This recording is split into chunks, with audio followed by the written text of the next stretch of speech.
તો ભુજની મુખ્ય સરકારી જનરલ હોસ્પિટલમાં આજે બપોર બાદ એકાએક વીજ પુરવઠો ગુલ થઈ ગયો હતો।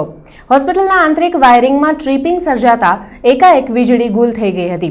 જો કે વીજળી ગુલ થવાના પગલે તત્કાળ જનરેટર શરૂ કરી મહત્વના વોર્ડમાં વીજળી પુરવઠો શરૂ કરી દેવાયો હતો, જેના કારણે કોઈ દર્દીને કશી હાલાકી ના પડી હોવાનો દાવો હોસ્પિટલના સિનિયર ડોક્ટર ઘનશ્યામ પરમારે કર્યો હતો।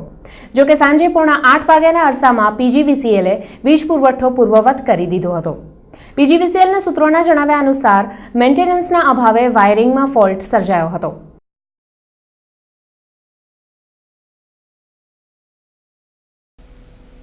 કચ્છ યુનિવર્સિટીમાં વધુ 8 સેનેટ સભ્યોની નિમણૂક કરાઈ છે। યુનિવર્સિટીમાં હાલ સેનેટ સભ્યોની કુલ સંખ્યા 72ની છે, જે પૈકી 8 સેનેટ સભ્યો નિમવાની સત્તા રાજ્યપાલ પાસે હોય છે।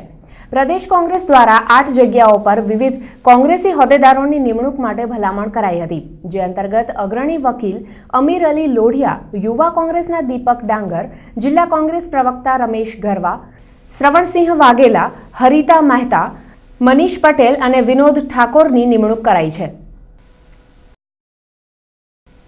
અબડાસાના મોટા કરોડિયા ગામે ગ્રામ પંચાયતની કચેરીને ઉપયોગમાં લેવા અંગે તાલુકા પંચાયતમાં વધુ એકવાર ઠરાવ કરાયો છે। વર્ષોથી આ પંચાયત ઘરને તાળા લટકે છે। તાલુકા પંચાયતની બેઠકમાં આ મુદ્દે સદસ્ય કાનજી ગઢવીએ રોષ વ્યક્ત કર્યો હતો। જો કે ટીડીઓએ સ્પષ્ટતા કરી છે કે પંચાયત ઘરની જમીનની માલિકીનો વિવાદ ચાલી રહ્યો છે, તેનું નિરાકરણ ન આવે ત્યાં સુધી તેનો ઉપયોગ થઈ શકે તેમ નથી। પ્રમુખ હતા, અમારી તાલુકા પંચાયતની આખી બોડી હતી સર્વમાન્ય, તેમાં જે વિરોધ પક્ષના હતા એ અને શાસક પક્ષ સાથે મળી એક જ અવાજે કીધું કે ગ્રામ પંચાયત કરોડિયા મોટામાં છેલ્લા 15 દિવસમાં ખુલી જાય એ રીતનો આજે સર્વસંમતિથી ઠરાવ કરવામાં આવ્યો છે। 15મી ઓગસ્ટના સ્વાતંત્ર્ય પર્વની રાજ્યકક્ષાની ઉજવણી ભુજમાં થવાની છે, ત્યારે જે સ્થળે ધ્વજવંદન થવાનું છે તે લાલન કોલેજમાં મેદાન પર અત્યારથી જ વિશાળ શામિયાણો બનાવવાની કામગીરી શરૂ કરી દેવાઈ છે। ધ્વજવંદન સમારોહમાં 25 થી 30 હજાર લોકોને ઉપસ્થિત રાખવા તંત્ર આયોજન ઘડી રહ્યું છે, ત્યારે હજારોની સંખ્યામાં એકત્ર થનારી માનવ મેદનીને અનુલક્ષીને વિવિધ તૈયારીઓ પૂરજોશમાં ચાલી રહી છે। સભા સ્થળે વિશાળ સ્ટેજ પણ બનાવવામાં આવશે, તો ઉપસ્થિત મહાનુભાવોની સલામતીને અનુલક્ષીને પણ વિવિધ બાબતોની કાળજી લેવાઈ રહી છે।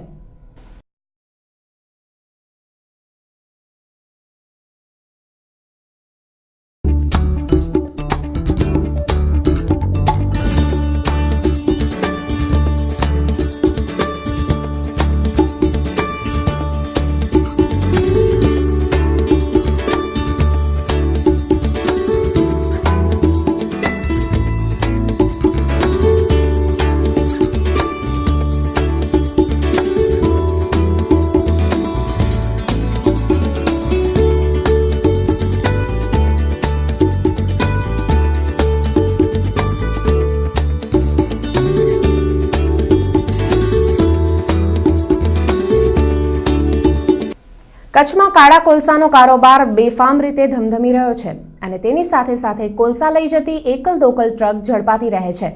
નલિયા સુડદ્રો રોડ પરથી સ્થાનિક પોલીસે 240 બોરી કોલસો ભરેલી એક ટ્રક ઝડપી પાડી છે। આ કોલસો મોરબી તરફ મોકલાતો હતો। પોલીસે ટ્રક ચાલક અને કોલસો વન વિભાગને સોંપી દીધો હતો। અને હવે સમય છે વધુ એક વિરામનો।